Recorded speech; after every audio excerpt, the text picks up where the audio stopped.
नमस्कार बंधुरा आज के सीमेर एक असाधारण रेसिपि आपनादेर संगे शेयर करब।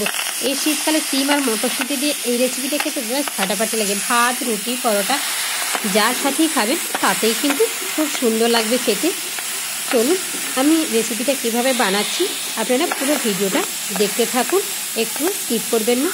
নমস্কার বন্ধুরা, আবার একটা নতুন পর্ব দেখার জন্য সবাইকে স্বাগত জানাই। আমার চ্যানেলে যারা নতুন বন্ধু রয়েছে তাদেরকে জানাই অসংখ্য ধন্যবাদ। ভিডিওটা ভালো লাগলে একটা লাইক কমেন্ট শেয়ার করে যেতে ভুলো না, আর চ্যানেলটাকে সাবস্ক্রাইব করে পাশে থাকার অনুরোধ রইল। বেল নোটিফিকেশানটি অন করে রেখো যাতে আমি যে ভিডিওগুলো আপলোড করবো সেগুলো সবার আগে তোমাদের কাছে পৌঁছে যাবে। চলুন রান্নাটা শুরু করা যাক। আমি এখানে একটা বেগুন নিয়েছি আর এখানে 200 গ্রাম সিম নিয়েছি। এখানে কয়েক কোয়া রসুন, ধনেপাতা আর কয়েকটা কাঁচা লঙ্কা নিয়েছি। এটাকে আমি একটু থেতো করে নেব শিলনোড়ে। এটা কিন্তু আমি মিহি করে বাটবো না, একটু হালকা করে থেতো করে নেব। এটা কিন্তু খেতে দারুণ লাগবে। আমি এটাকে থেতো করে নিয়েছি। এবার আমি কড়াইয়ের মধ্যে দিয়ে দিচ্ছি সিমগুলোকে ভালো করে কেটে ধুয়ে পরিষ্কার করে নিয়েছি। সিমটাকে ভালো করে দেখে নিতে হবে, সিমের মধ্যে পোকা থাকে। আর এখানে নরম নরম সিমটাই নিতে হবে, শক্ত সিমটা নেওয়া যাবে না। আর বেগুনগুলোকে আমি এইভাবে বড় বড় করে কেটে ধুয়ে পরিষ্কার করে নিয়েছি। এইভাবে সাইড থেকে দিয়ে দিচ্ছি। আর এখানে দিয়ে দিচ্ছি একটা টমেটো। আমি একটা টমেটো দিয়েছি, আপনারা চাইলে এখানে 2টো টমেটো ব্যবহার করতে পারেন। আর আমি ছোটো বাটি 1 বাটি মটরশুঁটি নিয়েছি। এখন বাজারে প্রচুর পরিমাণ মটরশুঁটিও পাওয়া যায়। দিয়ে দিলাম পরিমাণ মতো লবণ। আর দিচ্ছি আমি সরষের তেল। এই বাটিটায় আমি 2 টেবিল চামচ সরষের তেল নিয়েছি। সরষের তেলটাকে আমি চারধারে দিয়ে দেবো। এখানে কিন্তু আমি জল ব্যবহার করব না এই রান্নাটাতে। এটাকে হালকা আঁচে ঢেকে এটাকে খুব সুন্দর করে ভাজা ভাজা করে নিতে হবে। এখানে কিন্তু খুব সুন্দরভাবে সেদ্ধও হয়ে যাবে। দেখুন প্রথমে ঢাকা দিয়ে রেখেছিলাম 5 মিনিট। এবার আমি উপর থেকে একটু হলুদ ছিটিয়ে দিচ্ছি। হলুদটা দিয়ে খুব সুন্দর কালারটা হবে। হলুদ দিয়ে আবারও আমি ঢেকে দিয়েছি 5 মিনিট। আবার এটাকে উল্টে পাল্টে দেবো। ওপরের দিকে আমি কিছু করে নেবো যাতে সবগুলো সমানভাবে সেদ্ধ হয়ে যায়। দেখুন সিমের থেকে এক্সট্রা জল কিন্তু এমনি বেরিয়ে পড়েছে। এই জলে কিন্তু খুব সুন্দরভাবে সিম বেগুনটা সেদ্ধ হয়ে যাবে আর ভাজা ভাজাও হয়ে যাবে। এখানে কিন্তু একটু জল ব্যবহার করা যাবে না। দেখুন আমি আরও 10 মিনিট হালকা আঁচে এটাকে ভেজে নিয়েছি। আর টমেটোটাও খুব সুন্দর সেদ্ধ হয়ে গেছে, মটরশুঁটিগুলোও খুব সুন্দরভাবে সেদ্ধ হয়ে গেছে। সবগুলোকে আমি নামিয়ে নেব। শীতের সকালে গরম গরম ভাত আর এই সিম ভর্তা যদি থাকে না, আর কিচ্ছু লাগবে না। গরম ভাতের সঙ্গে 1 থালা ভাত এমনি খাওয়া হয়ে যাবে। এটাকে নামিয়ে ঠান্ডা করে নিতে হবে।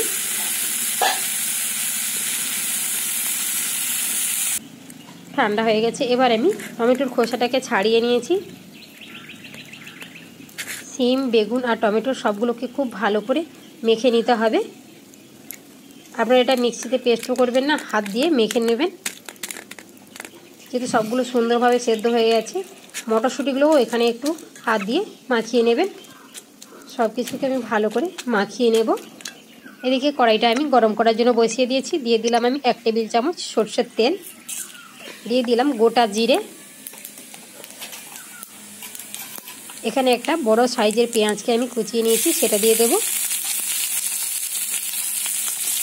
পেঁয়াজটাকে দিয়ে একটু ভেজে নেব। দিয়ে দিয়েছি একটু আদা বাটা। পেঁয়াজ আদাটাকে আমি একটু হালকা করে ভেজে নেব। পেঁয়াজটাকে একদম কড়া করে ভাজবো না, পেঁয়াজটা হালকা নরম হয়ে গেলেই হয়ে যাবে। আদাটা ভাজা ভাজা হয়ে গেলেই হয়ে যাবে। এবার আমি দিয়ে দিচ্ছি রসুন আর ধনেপাতা থেতো করে রাখা, সেটা দিয়ে ভালো করে একটু নাড়াচাড়া করে নেব। রসুনের কাঁচা গন্ধটা যতক্ষণ না চলে যাচ্ছে ততক্ষণ কিন্তু এটাকে ভালো করে কষে নিতে হবে। রসুন পেঁয়াজ আদা সব কিছু বেশ ভালো মতো ভেজে নিয়েছি। এবার দিয়ে দেবো উপর থেকে হলুদের গুঁড়ো।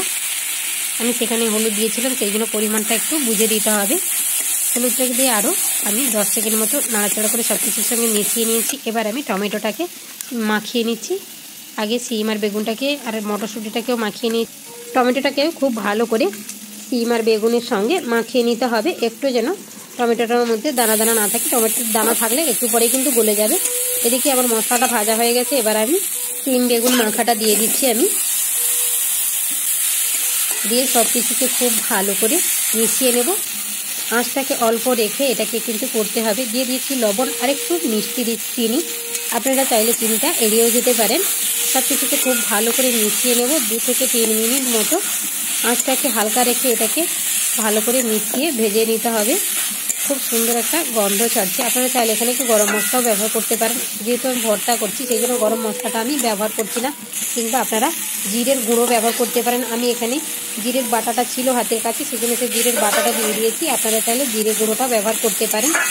জিরে বাটাটা দিয়ে আমি আরও 5 মিনিট মতো ভালো করে ভেজে নিয়েছি। মোট এটাকে ভেজে নিলাম 15 মিনিট। সব কিছুর সঙ্গে ভালো করে মিশিয়ে নিয়েছি। ওপর থেকে ধনেপাতা ছড়িয়ে নামিয়ে নেব। আপনারা চাইলে এখানে একটু লেবুর রসও দিয়ে দিতে পারেন। সব কিছু ভালো মতো মেশানো হয়ে গেছে, খুব সুন্দর একটা গন্ধ বেরোচ্ছে। এবার ওপর থেকে কাঁচা সর্ষের তেল ছড়িয়ে নামিয়ে গরম গরম ভাতের সঙ্গে পরিবেশন করুন। শীতের সকালে আর কিছুই লাগবে না, এই সিম বেগুন ভর্তা হলে এক থালা ভাত সবাই চেটকে পুটে খেয়ে নেবে। চলুন এটাকে নামিয়ে দেখাচ্ছি কেমন হয়েছে।